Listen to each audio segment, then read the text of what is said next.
สำโรงทาบจังหวัดสุรินทร์ค่ะรู้จักทางบริษัทผูกรักได้ยังไงก็คือคุณแม่แนะนำมาค่ะคุณแม่เป็นเพื่อนกับคุณแม่ของช่างแก่นแนะนำมาก็เลยได้รู้จักกันค่ะก็เลยได้ร่วมงานกัน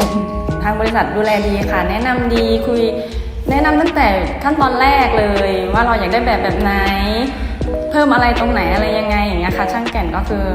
ทางบริษัทคือดูแลดีมากแนะนำดีมากค่ะก็ประทับใจค่ะคือตรงตามแบบเป๊ะเลยทุกอย่างสีไม่ว่าจะสีอะไรคือแบบตรงไหนที่เราอยากได้คือมุมนี้เราอยากได้แบบนี้มุมไฟเราอยากได้ยังไงคือทุกอย่างตรงตามแบบมากเป๊ะทุกอย่างเลยค่ะรวมแล้วคือก็ถูกใจมาก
แนะนำคือเป็นบริษัทที่